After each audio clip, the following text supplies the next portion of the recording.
Pada video sebelumnya, kita telah mempelajari proses distilasi paling sederhana, yaitu flash distillation.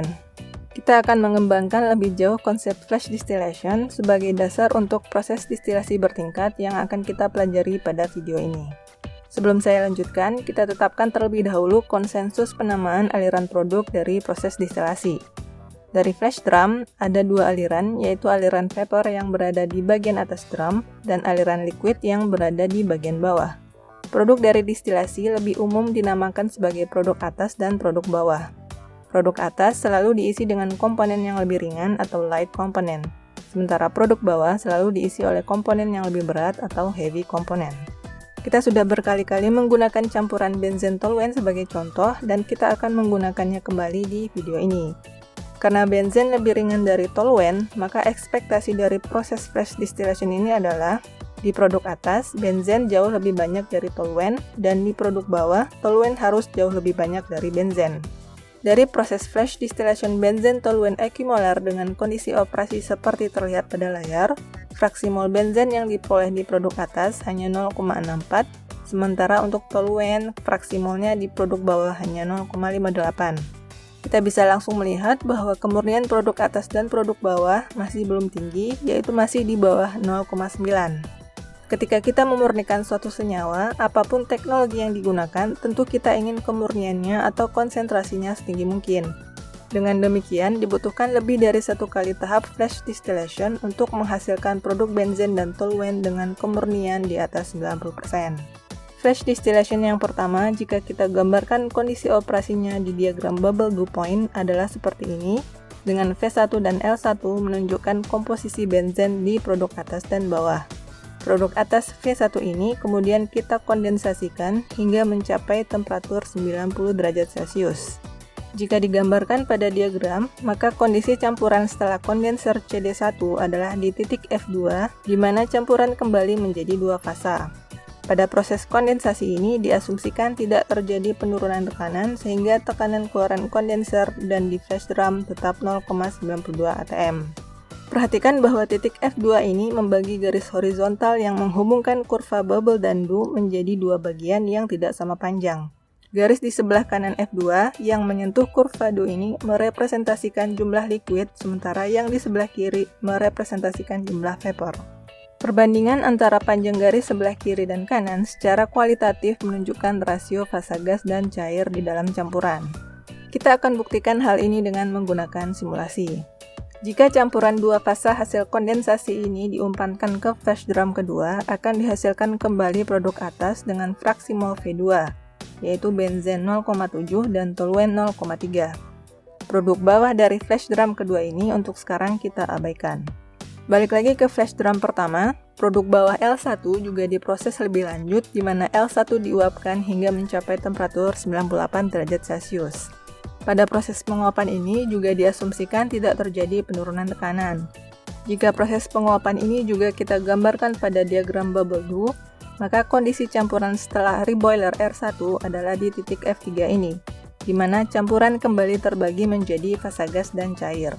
Terlihat di diagram ini bahwa temperatur 98 derajat Celcius terlalu tinggi untuk proses penguapan campuran L1, karena dari diagram ini dapat kita prediksi secara kualitatif uap yang terbentuk terlalu banyak, yang artinya ada terlalu banyak juga toluene yang ikut menguap.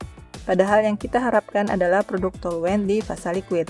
Di sini dapat kita lihat campuran dua fasa hasil penguapan di R1 ini jika diumpankan ke flash drum ketiga, akan dihasilkan kembali produk bawah dengan fraksi mol L2, yaitu benzen 0,23 dan toluene 0,77. Produk atas dari flash drum ketiga ini untuk sekarang juga kita abaikan. Kemudian dari V2, proses kondensasi produk atas ini diulangi hingga 4 kali. Temperatur kondensasi ditentukan menggunakan diagram bubble dew, yang mana pada temperatur tersebut kondensasi hanya terjadi sebagian sehingga campuran tetap berada di daerah dua fasa. Pada contoh ini, temperatur campuran untuk tiap kondensasi diturunkan 2 derajat Celcius dari temperatur kondensasi sebelumnya. Dapat dilihat dari diagram ini bahwa setelah beberapa tahap proses kondensasi separasi kondensasi, kemurnian benzen semakin tinggi dan pada flash drum ke-6, fraksi mol benzen di produk atas menjadi lebih besar dari 90%. Sementara itu, dari L2, proses penguapan produk bawah ini diulangi hingga 3 kali. Temperatur di reboiler juga ditentukan menggunakan diagram bubble do agar penguapan hanya terjadi sebagian dan campuran juga tetap berada di daerah 2 fasa. Pada contoh ini, temperatur proses penguapan yang dipilih adalah 101, 103, dan 105 derajat Celcius. Dapat dilihat juga dari diagram ini bahwa setelah beberapa tahap proses penguapan separasi penguapan, kemurnian toluene juga semakin tinggi, di mana pada flash drum kelima, fraksi mol toluene di produk bawah menjadi lebih besar dari 90%. Mari kita bandingkan apa yang terjadi jika proses penguapan produk bawah dari flash distillation pertama dilakukan dengan kenaikan temperatur yang seragam, misalnya 2 derajat Celcius. Produk bawah flash distillation pertama yaitu L1 tadinya diuapkan pada temperatur 98 derajat Celcius. Namun sekarang penguapan dilakukan pada 94 derajat Celcius. Dan untuk reboiler kedua hingga kelima, temperatur penguapan dinaikkan 2 derajat Celcius. Dari diagram bubble dew point ini dapat kita lihat bahwa dengan membuat proses penguapan lebih seragam, dengan kenaikan temperatur yang perlahan, dibutuhkan lebih banyak flash distillation untuk mendapatkan toluene dengan kemurnian di atas 90%, dengan jumlah mol produk bawah yang tersisa masih cukup banyak. Sekarang mari kita lihat simulasi dari rangkaian proses flash distillation ini. Simulasi rangkaian flash distillation ini saya buat menggunakan software DWSIM, yaitu software simulasi proses kimia open source alias dapat digunakan tanpa membayar. Mungkin software ini masih terdengar asing bagi teman-teman mahasiswa karena memang software yang mainstream digunakan oleh dosen dan mahasiswa teknik kimia adalah Aspen HYSYS. Tapi tidak ada salahnya mencoba sesuatu yang baru karena pada dasarnya intinya bukan terletak pada software yang digunakan, namun pada kemampuan engineer yang menggunakan software tersebut. Temperatur yang digunakan pada tiap aliran di simulasi ini mengikuti temperatur yang ditentukan menggunakan diagram bubble dew point seperti pada penjelasan sebelumnya.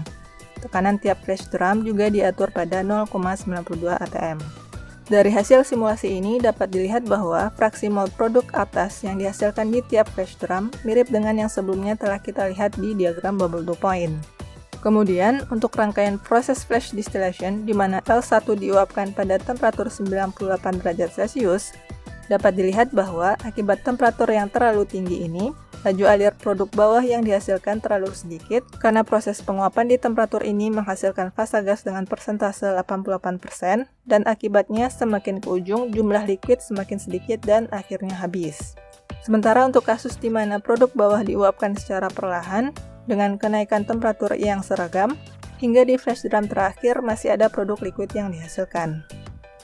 Lalu bagaimana dengan aliran vapor dan liquid yang masih bebas ini? Tentu kita tidak mungkin membuang aliran ini begitu saja karena di dalamnya masih ada sejumlah benzen dan toluene. Oleh karena itu, tiap aliran liquid yang masih bebas ini akan diuapkan untuk kemudian dikembalikan ke flash drum sebelumnya. Begitu juga dengan tiap aliran vapor, di mana aliran-aliran ini akan dikondensasikan untuk kemudian dikembalikan ke flash drum sebelumnya. Dari rangkaian proses flash distillation ini, dapat kita lihat bahwa untuk mendapatkan produk atas dan bawah dengan kemurnian tinggi dibutuhkan berkali-kali proses kondensasi separasi kondensasi, dan juga berkali-kali proses penguapan separasi penguapan.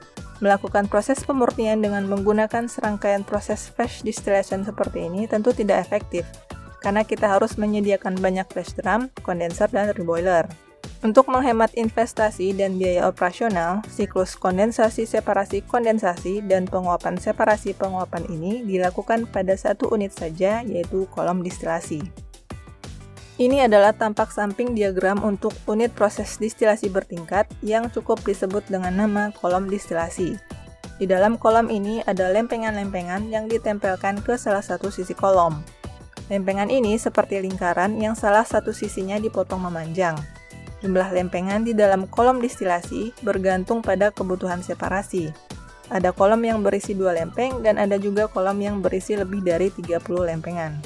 Dalam dunia distilasi, lempengan ini disebut dengan nama tray atau plate atau stage. Tray adalah bagian kolom distilasi yang sangat krusial perannya. Siklus pemanasan separasi dan juga kondensasi separasi seperti yang terjadi pada fasa cair dan fasa gas seperti yang telah kita bahas di rangkaian flash distillation terjadi di tray ini. Jika di dalam kolom ini ada 3 tray, maka artinya terjadi 3 kali proses pemanasan separasi fasa cair dan 3 kali proses kondensasi separasi fasa gas. Ada bermacam-macam bentuk tray. Ada tray yang berbentuk seperti saringan, disebut sebagai sieve tray. Ada juga lempengan yang diberi silinder bertutup di atasnya, seperti ini, disebut sebagai bubble cap tray. Ada juga lempengan yang dilubangi dengan sayatan memanjang seperti ini, yang disebut sebagai valve tray. Di bagian tray yang sisinya dipotong, terdapat suatu lempengan segi empat yang jika kita perhatikan dari samping terlihat seperti pagar. Pagar ini bernama weir. Keberadaan weir ini membuat tiap tray dapat berfungsi sebagai wadah yang dapat menampung liquid. Umpan campuran yang akan didistilasi memasuki kolom dan ditampung di salah satu tray. Tray ini dinamakan sebagai feed tray. Feed tray membagi kolom menjadi dua bagian, yaitu bagian atas yang disebut sebagai rectifying section dan bagian bawah yang disebut sebagai stripping section. Tiap kolom distilasi selalu dilengkapi dengan satu unit reboiler yang beroperasi menggunakan steam sebagai fluida panas dan satu unit kondenser yang menggunakan air atau udara sebagai fluida dingin.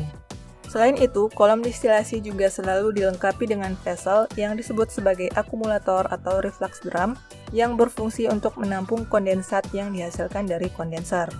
Pada kolom distilasi terdapat 3 aliran masuk dan 2 aliran keluar.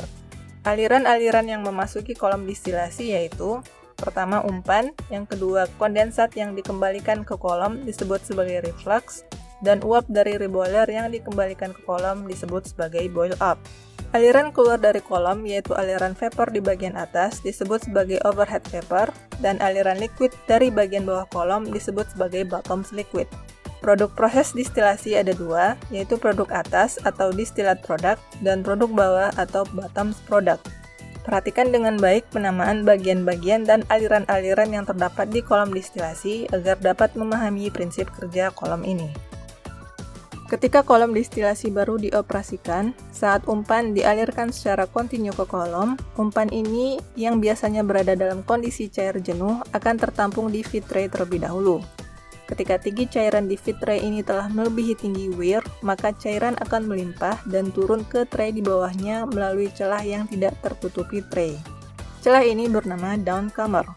Setelah tray yang di bawah ini juga penuh, cairan juga akan melimpah dan turun ke tray yang di bawahnya. Begitu seterusnya, hingga cairan umpan ini mencapai bagian terbawah kolom dan keluar melalui aliran bottom liquid. Sebagian bottom liquid akan diambil sebagai produk bottom, sementara sebagian lagi mengalir menuju reboiler. Cairan dari bottom yang mengalir ke reboiler kemudian akan menerima panas dari steam dan langsung menguap. Uap yang dihasilkan dari reboiler ini kemudian kembali ke kolom sebagai boil up dan menaiki kolom. Dalam perjalanannya ke bagian atas kolom, uap ini akan menyusup melewati lubang-lubang yang ada di tray dan bertemu dengan cairan umpan yang sedang tertampung di tray tersebut. Karena temperatur uap ini lebih tinggi dari cairan yang ada di tray, maka terjadi perpindahan panas dari uap ke cairan. Akibatnya terjadi penguapan komponen-komponen ringan yang ada di cairan, dan karena uap telah memberikan sebagian energinya ke cairan di tray, akan terjadi kondensasi komponen-komponen berat yang ada di fasa uap. Artinya, komposisi uap yang naik ini tidak lagi sama dengan uap yang dihasilkan dari reboiler, dan komposisi cairan yang turun ini juga tidak sama lagi dengan komposisi umpan. Di uap yang sedang menaiki kolom ini, fraksi komponen berat menjadi lebih kecil karena sudah terkondensasi, dan di cairan yang sedang turun ini, fraksi komponen ringan menjadi lebih kecil karena sudah ikut teruapkan. Uap ini akan terus naik, dan karena di tray di bagian atas belum ada cairan yang tertampung, maka tidak ada perubahan pada komposisi uap yang sedang naik ini. Uap kemudian keluar dari kolom pada aliran overhead vapor menuju kondenser. Di sini uap akan terkondensasi total dan kemudian kondensat yang dihasilkan ditampung di reflux drum. Sebagian dari kondensat yang tertampung di reflux drum ini dikembalikan ke dalam kolom, sementara sebagian lagi diambil sebagai produk distilat. Kondensat yang dikembalikan ke kolom ini dinamakan sebagai external reflux. Pada saat yang bersamaan, di bagian stripping ada cairan yang terus turun hingga ke bottom liquid, memasuki boiler, teruapkan, dan kembali sebagai boil up. Sehingga ketika cairan dari reflux drum ini kembali ke kolom dan tertampung di tray paling atas, pada saat bersamaan ada uap yang sedang naik. Ketika aliran uap bertemu dengan cairan reflux di tray ini, hal yang sama dengan sebelumnya juga terjadi. Karena temperatur uap ini lebih tinggi dari temperatur cairan reflux, maka terjadi perpindahan panas dari uap ke cairan reflux.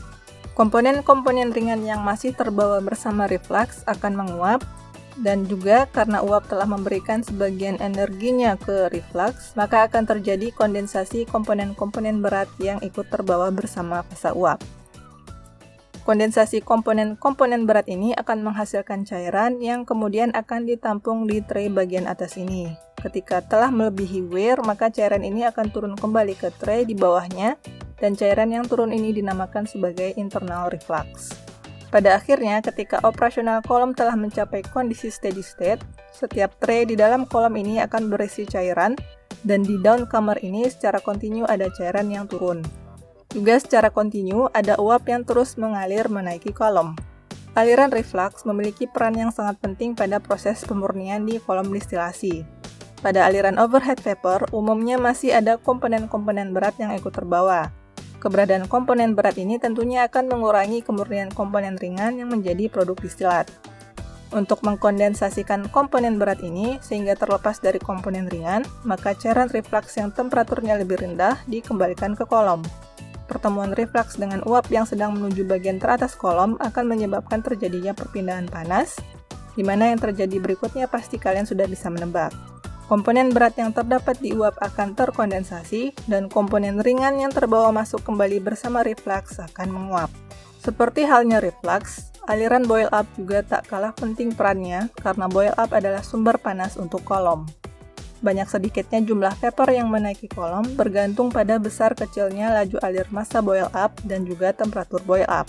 Jadi artinya, steam yang disuplai ke reboiler ini tidak secara langsung menjadi sumber panas untuk kolom distilasi. Steam berperan sebagai fluida panas untuk menguapkan sebagian bottom liquid menjadi boil up, yang mana boil up inilah yang menjadi sumber panas langsung untuk kolom. Demikianlah penjelasan tentang bagian-bagian kolom distilasi dan prinsip kerjanya. Untuk selanjutnya, kita akan membahas neraca massa dan penentuan temperatur serta tekanan operasi kolom distilasi.